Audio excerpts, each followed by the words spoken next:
Poker has always been defined by players who push the limits, turning every hand into a battlefield and leaving opponents second-guessing everything they thought they knew.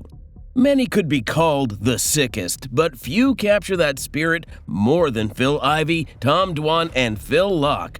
3 names forever etched into poker's wildest moments. Make sure to stick around until the end to see the sickest play in poker history. Phil Ivey.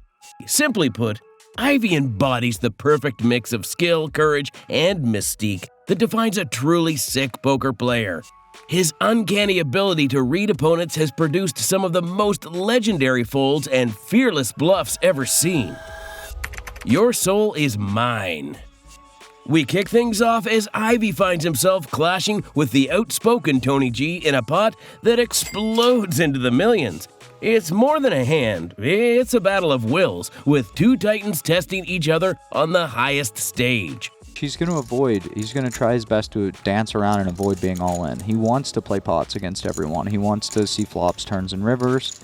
And I do think that he will shine on the later streets over, the new age guys who may know how to play ICM well or pre-flop well. I think if he gets you to the turn of the river, those guys are going to be scratching their head kind of a lot. And I think today's tournament, the 150K, where we start off 400 antes deep, he's going to be a nightmare. Sure, 100%. And this is something I've noticed and pointed out is the difference in the play styles. There's a number of the players that have a pre-flop, very like shover fold, fitter fold type style, or limp kind of fold or jam, and a lot of players that definitely like going post in a various number of ways, including instead of jamming, just open raising size sometimes, as well as just the preference. And one of the things I feel like I've noticed is it seems like the guys who who are good playing post flop tend to be some of the best short deck players. Like it's like you're taking a big part out of the game if you just go, and even if you have a good fitter fold pre-flop strategy, I mean, you're missing a big part of the game and a big opportunity to kind of like steal pots and whatever. Great fold by Seth here. Yeah. Yeah, no, I completely agree. But what I think you're seeing is people in a vacuum. See if Seth peeled the King Jack of Diamonds here, he'd be in a lot of trouble. Now Tony just called the C-bet, and this is a very safe card for Ivey's range, so he's going to keep barreling away for sure. And I'd say Tony will just call. Actually, he's just when they're this deep, I think that he's just going to be afraid of being oversetted. Really? Yeah, I think so. And you just give, but 3-way, like so many draws? Yeah, but you're in position on the other guy. Like the Jack is never going to improve Chidwick, basically. Sure, you can let Chidwick, like, float again with 9-8. But I just think that, well, that's actually a very big bet from Ivey. So there is a chance Tony puts him in here. Yeah, versus that size. Yeah, because Chidwick's only got 835 back. My intuition is Tony's going to raise. Just the way I've seen him play. Yeah. I just feel, that makes all the sense. It's a good play. It's a good play. I think Ivey might fold here. I mean, you got to put the guy exactly on. This is a really tough spot because there's just a chance that Tony G called the flop with King X of spades and it's just kind of like, whatever, man, I'm all in. Hopefully you fold. If you don't, I've got the best hand. But I can see Ivey making a fold here. Maybe it's reasonable to think Tony calls that hand quite a bit, though. Yeah, but I mean, you're just chopping with value a ton, right? I mean, obviously, if Ivey, ends up folding King Jack, then that would be a great way to play King X of spades. But I don't know. Just having watched Tony play. I mean, ace-9 of spades, 9-8 of spades, 10-9 of spades. Yeah, certainly. All of those ace-8 of spades, all those call the flop for one. Gut shots, you hit a gut shot 25% of the time by the river. If you got a backdoor flush draw. And Tony shoves those versus large size. Well, what I'm saying is Ivey's got top 2. If he calls here, you can't fault him for it. That's all I'm saying. If he makes a fold, I think it's incredible. It would be a great fold. I think it's a very, very, very hard fold to make. And unfortunately for him, we know, I believe Seth folded the King Jack of Diamonds, right? So, I mean, he is pretty toasty if he calls here. It's half as much equity as you see. Does feel like feels like he's going to fold. Yeah, he's got one thing going for him. Tony most likely doesn't play the suited kings, like King 7, King 6, Jack 7, so he never has to really worry about him shoving a worse 2-pair. I do think a great concern is the same hand. I mean, why wouldn't Tony have King Jack here sometimes? Like, Chidwick only had 800k back. It was, you got to think top, maybe Ivey's betting aces, maybe he's betting ace king, and you're starting to make what a fold. Yeah, you're starting to make some, I think, beyond whatever physical stuff, I think you do start to make some exploits where it's okay, to a pot size here, he's gonna have... In the end, Ivey might lose the hand, but he keeps his soul, making one of the most outrageous folds ever seen. Tony even admits he had a set, confirming Ivey's brilliance. It's a moment that cements why Ivey isn't just a great player, he's the GOAT. Welcome to the jungle. Next up is a classic showdown between two heavyweights, Phil Ivey and Dan Jungleman Gates. Poker isn't just about aggression, it's about precision. And here Ivey shows the discipline to make a jaw-dropping fold that saves him a mountain of chips. Three-way to the flop. King Jack 3, top 2 for Cates. Check.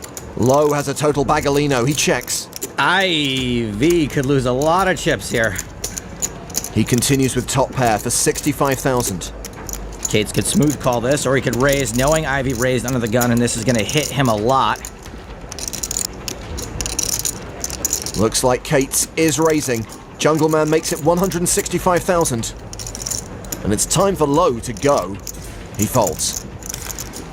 Now, Jungleman probably doesn't do this with ace-king, so he's either got 2 pairs and sets or some kind of big combo draw. Most folks ain't folding this to a single raise from an aggressive player. Ivey's spot is tougher than that math problem from Goodwill Hunting.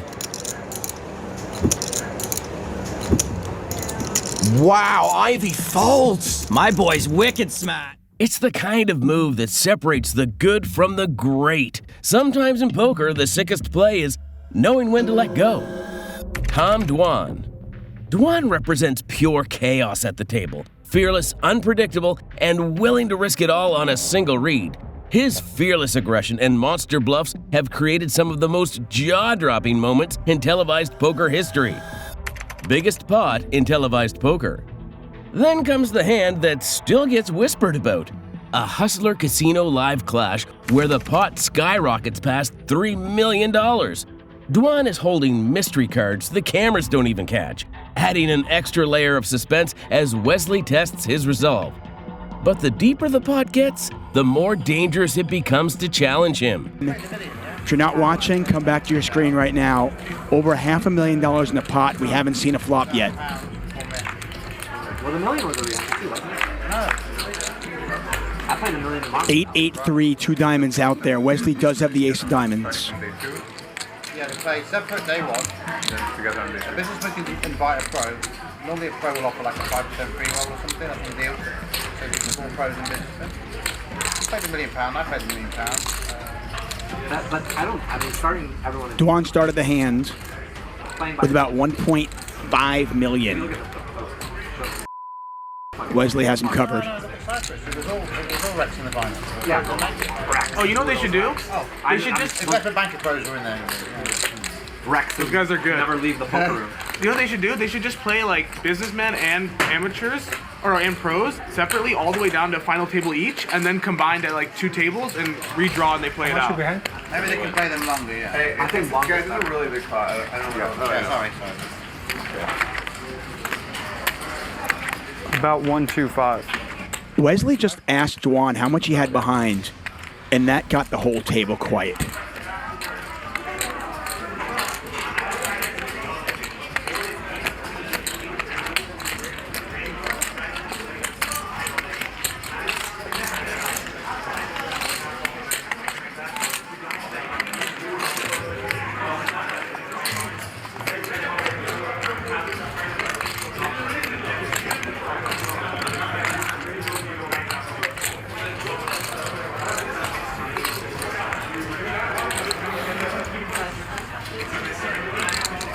Wesley bets 125,000.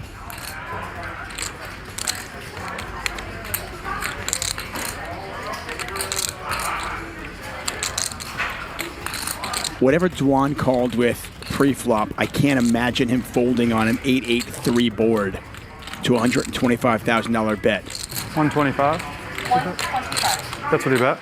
That is the bet.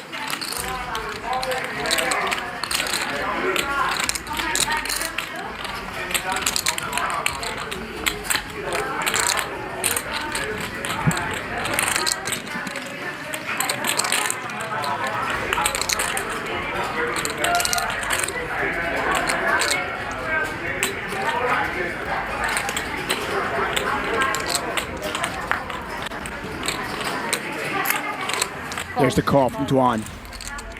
Pot now, 812,000. Dwan with about 1.1 million behind. Turn a blank. Check.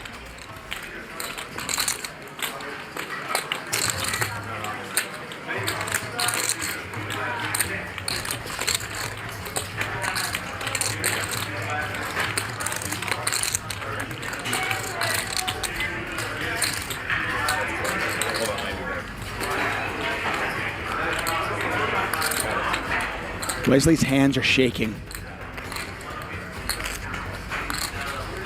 And it looks like he is loading up for another bet. Remember, Doug Polk knows what Wesley has. Tom Dwan, though, does not.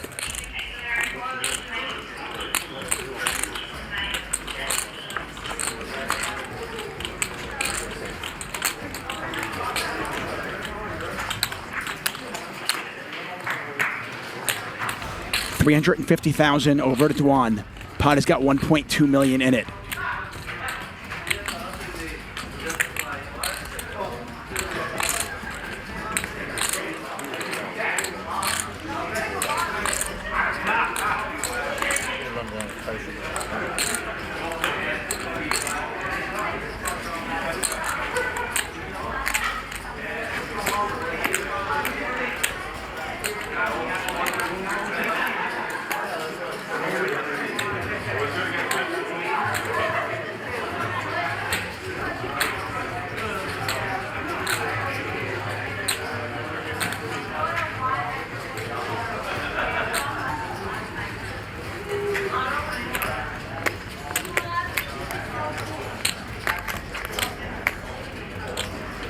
The table has not been this quiet for 4 days.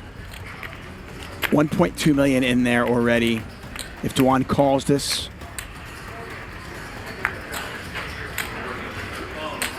we'll have one of the biggest pots we've ever seen, and still a river to come. And there's the call.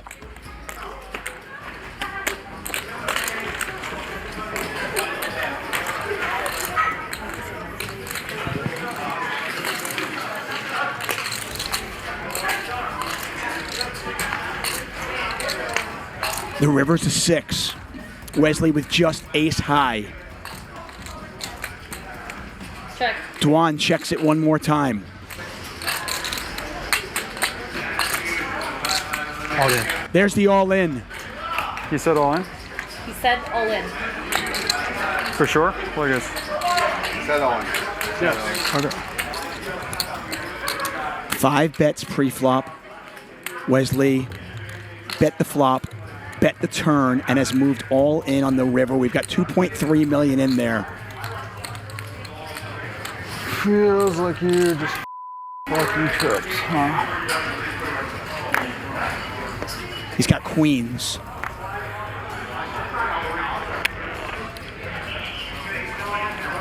There's the call. Hey, call? Call.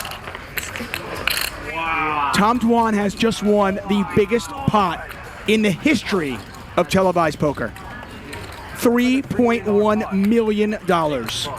The table and the audience are left guessing until the reveal. When Dwan finally flips over queens and drags the mountain of chips, it's clear bluffing Tom Dwan is playing with fire, and most who try get burned. We brought the sickest poker player straight to you. Now it's your turn. Like and subscribe to help us keep stacking chips and dropping fresh content. Turning trash into treasure. Only Tom Dwan could take 10-3 offsuit, a hand most players throw away without a second thought, and turn it into something unforgettable. Known for his fearless creativity and uncanny instincts, Dwan shows once again why he's considered one of the game's most brilliant minds. Kind of happy that she's going to kind of get to see what Andy and Roland do before she has to act on her hand most of the time. She's got her eyes on those two players. Like, they're the ones that they're kind of not really desperation, but they're the ones that need to get some points here.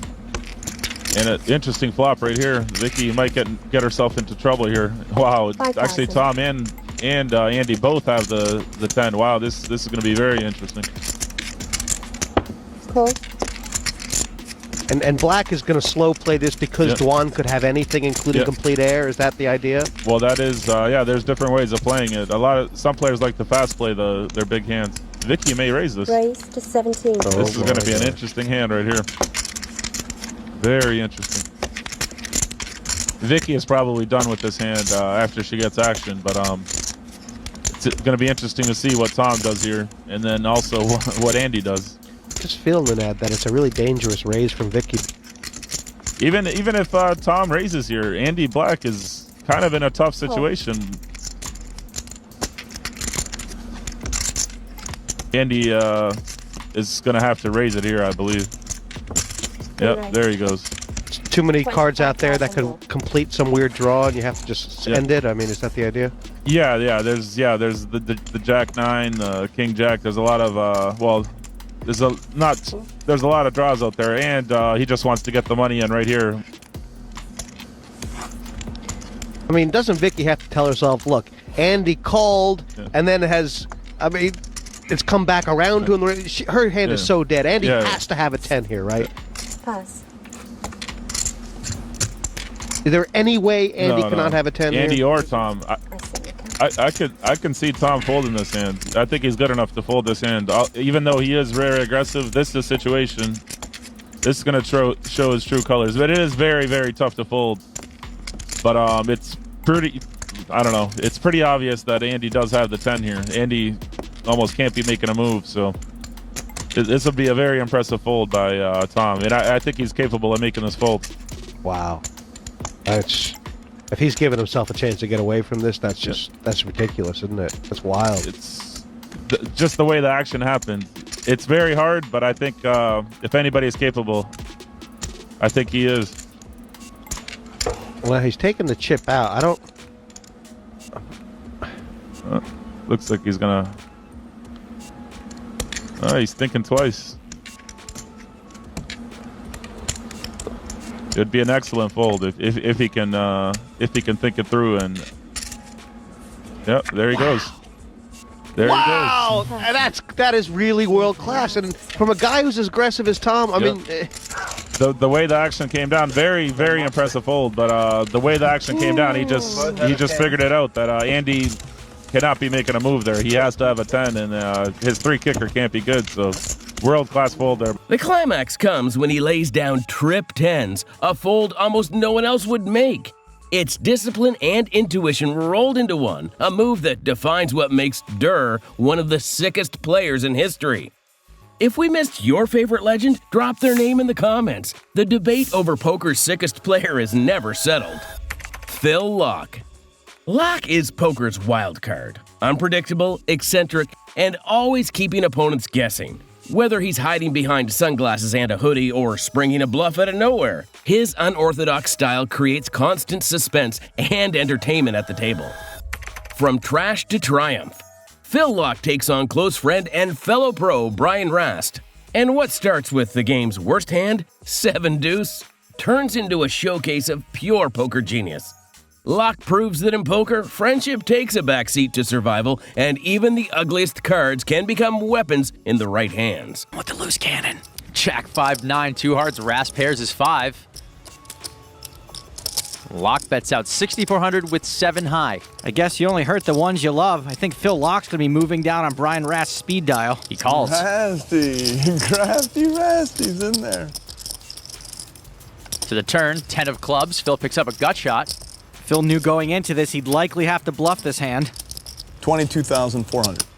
And he bets 22,400 and Rast quickly folds. Like a bull you are, Phil Laak. Just push. I thought I had the best hand. Not true. You probably did. And not true. Laak never tips his hand, slyly joking, "I thought I had the best hand." It's classic Laak, mixing deception with humor and reminding everyone why he's such a force at the table. Master among legends. Next, Laak finds himself at a dream table stacked with Tony G, Phil Hellmuth, and Daniel Negreanu. The action is wild, chips are flying, and it's the perfect environment for Laak's mind games to shine. 4 players on the flop. And they're the 4 most aggressive players at this table so far. We could see some chips get in the middle here. Deuce, 4, 6, 2 spades. Daniel's flop top pair with 6s. However, Phil Laak has flopped gut shot straight and the nut flush draw. Even though he doesn't have a made hand yet, he is the statistical favorite to end up with the best hand. Phil Hellmuth is checked over to Daniel. Makes it 6,500 to go. When you hit top pair with 6s, there are any number of scare cards that can come off on the turn. Daniel's betting here to protect his hand by thinning the field. With a draw this strong, Phil Laak is not going anywhere. Makes the call. Tony G folds. Tony, why do you get us in trouble like this? It's always somebody else's fault, isn't it, Phil? Now down to 2 players on the turn. Ace of hearts. Now, Chris, I did forget to mention the ever-present top pair draw. Laak now has the lead. Daniel looks like he's ready to fire away again. A bet of 14,000. He obviously doesn't have a good read on the strength of Laak's hand. Now, even though Laak is a weak kicker, it's unlikely he'd fold to 1 bet after making top pair here on the turn, not to mention all the draws he still has. You're very chatty most of the time. Right now you're in silent mode.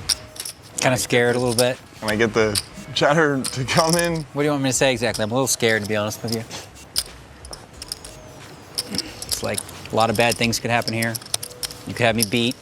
You could get there. You could bluff me. All that kind of stuff. You can have ace 5 of spades. You can have 6-4. You got like 2 8s, I guess. Or exactly. Phil's trying to get a read on Daniel. Daniel's bet into him twice. Even though he's a strong draw, Phil's hand is in jail to any bigger or smaller ace.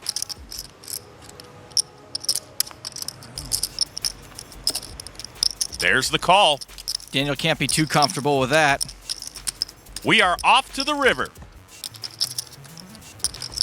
10 of diamonds. Neither player's hand improves here. Daniel's been the aggressor all along. He can only win this hand now with a bluff.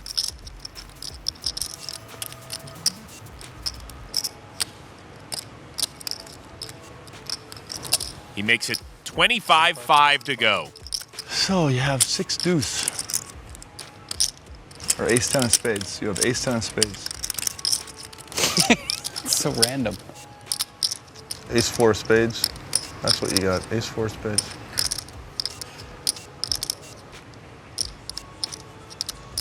I'm such a fish. I'm a fish. God, I'm a fish. Why do I want to call you? Because I'm a fish. I'm a fish. I'm a fish. Daniel's fired 3 times in this hand, this time for 25,000. Laak's got 1 pair and a weak kicker. An easy call to make for a bad player, a tougher call for a good one. You know I have something, but you know I'm tight. I feel like I'm being just totally owned.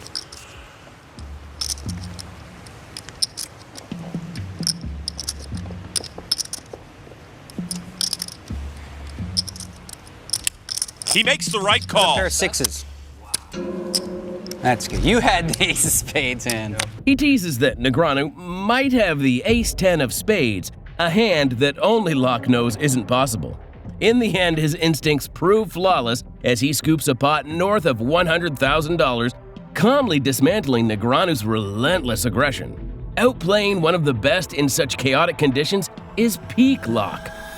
Who is sicker?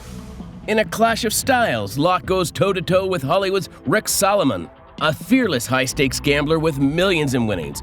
But against the Unabomber, even Rick's trademark aggression finds its limit. Laak's got 2 pairs, Salomon with an overpair. I checked the sick one. Pretty gross flop for Rick. 5,000. I raised the sick one. Great spot for a check raise. Laak raises to 12,200. How much is that? The board is super wet, so Phil can make this look like a draw. You don't have to call, sir. You can just let it go.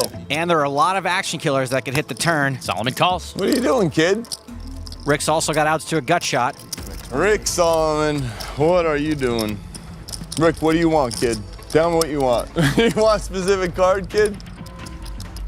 I should just shut up, I think. Turns the 3 of spades. And there's the action killer. How much more do you have, son? 60K. 63,000. Despite the potential action killer, something tells me these guys like to gamble with each other. I'm gonna bet 42,400. Because that's a good number. And I've used it in the past. There's no time to use the things we've learned from the past. I'm all in. Solomon's all in. Wow. Wow-a-wee-wa. How much more is it? Getting 6.5 to 1. How much more? This is a great show. I think I'm going broke. Phil might think Rick's got a 5, but he can't fold. It's 21 more? That's it? Almost as if the gods have decided to torture me. Keeping it nice and small. Wow. All right, give me 4 yellows. Laak calls Rick's all in. Rick Salomon, want to run it 3 times? What you got? Well, I got a kind of hand where running it 3 times would be fun for me. Well, you show me your hand. I'll talk about it. Will you show me yours? Yeah, I promise. I got 2 pair. Oh, you're good. Okay, great. Now you want to run it 3 times. Yeah, 3 times. 3 times, buddy. How about 4 times, but the 3rd time doesn't count? Nice hand. 3 times, Or just right? 3 times? Yeah, 3 times. No 5s! We're going to see 3 rivers with the winner taking a third of the pot each time. I'm gonna be happy with that. I mean, you have to hit an 8 or a 5, you know? Phil wins it twice? I don't know math. Yes, you do. It has to be. I can tell you in That's a the few most seconds. likely. You're the most likely. The most likely thing to happen is you win 2 out of 3. Has to be. That has to be the case. It's more likely than him winning 2 out of 3. And more likely than you winning 3 out. Huh? No, I mean, yeah, he's favorite, so he's got to be at least. Now with all 2 to that 3. talk, they've jinxed it. You're winning both or 1 for sure. All this Phil's a favorite. How can he lose? Oh, yeah. It means 5, 4, 3, 8, yeah? I don't think I'm winning any. You're going to win 1. Phil's the favorite as we see the first river, king of spades, and Laak wins a third of the pot. I symbolically want to show what's going on. This is mine. No matter what comes, at least I got 1. That's you. Power card, too. It's a king. It's a good high card for strength, you know, to meditate on strength. If it comes, I'm going to be strong. We can take it. Shit, it's going to happen. Okay, bring it out already. Statistically, Rick should win at least one of these. River number 2, 10 of spades. That's 2. Okay, we got to give 1. Laak wins to again. Salomon. This wouldn't be fair. I'm not getting any. I just want to, you know, be near you if it comes and be near you if it doesn't come. Oh, That's the right idea. Yeah, look at that. It's even 40% of a straight flush right here forming. So there's power strength. But I'm still okay if I lose because you don't Can we always get the make misery straight over with or what? Yeah, Can Phil Laak go 3 for 3? Yes, he can. 10 of diamonds on the river. He scoops. I'm buying it for 50. Nice hand. And he wins almost $160,000. Laak sweeps all 3 runouts, dragging in a monster pot, while Rick takes the beat with grace. It's a brutal reminder that poker gods spare no one. But Laak's ability to extract value from thin spots makes him one of the sickest players in the game. Timing is everything. Finally, Laak once again locks horns with Daniel Negreanu in a high-stakes showdown. Daniel leans on his trademark aggression, firing heavy bets to force Laak off his hand. But this time, Daniel's timing is just off. Raises to 3,500. Doyle folds. Ace queen for Phil Laak. Calls. 8-6 suited for Tony G. Also calls. Daniel's attempt to thin the field pre-flop hasn't exactly worked out. Oh, Daniel. Can't believe you put me in this spot, yo. You put me in a bad spot right now, man. It's kind of what I do. It's a lot of money to call out of his own pocket. And so he folds. Oh, I really want to call that. If that flop, hey, my flop come out, I'm just going to walk away and go side of her. Ace, king, deuce on the flop. Laak checks top pair. Tony G checks. Daniel's looking at making a continuation bet on the button, hoping everyone missed. That bet is 6,500. Laak's passive style still working out. His opponents keep betting into him when he has the best hand and when they don't have much of a chance of catching up. Phil calls. By just calling, he disguises the strength of his hand. Well, no outs. It's not good. Tony G out of the way as we now have 2 players to the turn. Ace of clubs, so make it trip aces for Laak. He checks. His hand improves, he checks, hoping Daniel will continue doing his bidding and betting for him. Daniel reaching for more chips. This time makes it 9,000 to go. Daniel obviously not betting for value, trying to get Laak to fold a king. Is Phil just Hollywood in this? He's actually trying to decide if Daniel will call a raise or if he should just call Daniel's bet. And he just calls. Violent call. Violent. Knock the ace out the park. Phil's got 3 aces, doesn't look all that comfortable. The river card, the jack of diamonds. And Laak checks yet again. At this point, Daniel's raised pre-flop, fired on 2 streets. Phil Laak would not mind having a cheap showdown. Daniel's going to fire again, it looks like. 28 grand this time. Big third barrel. Oh, and you know I can't fold, too. That's what's so sick. Pre-flop, I was like, does he have 2 kings? But I can't fold, can I? I have too big a hand. I mean, you would do that with ace king, ace deuce, ace jack, pocket kings, just about everything. I might as well have just a solo king, but I don't. I have a very nice hand. I'm not strong enough to fold. I wish this happened earlier instead of later. I feel like I'm paying you off. I feel like I'm paying you off, but I don't know if I can fold. I don't think I can fold, Daniel. Daniel, son, me not strong. Me not know how to fold. That was like a combination of Yoda and the Karate Kid. But you knew I was calling the river when you bet 9. I mean, this is a chance for me to be. I could make a hero fold. I know I'm not gonna fold. Pocket deuces, maybe? 30,000. There's the call. Oh, you wanted to fold so bad, too. You got it. Just do it, too. Oh, the Yoda kid makes the right decision. Laak holds strong, makes the call, and drags in another 6-figure pot. Against a player of Negreanu's caliber, the courage to stand tall is what separates good players from legends. The hand is proof of why Laak's quirky brilliance keeps him dangerous at any table. Bonus clip, Phil's fearless bluff. In this bonus clip, Phil Ivey delivers one of the most unforgettable bluffs of his career. Holding Queen 8 suited against a modest 5-6 offsuit, the matchup looks routine at first glance. But the flop changes everything, setting the stage for a masterclass in strategy. On flop, Ivey's still the leader with that Queen 8 suited. 80,000 is the bet.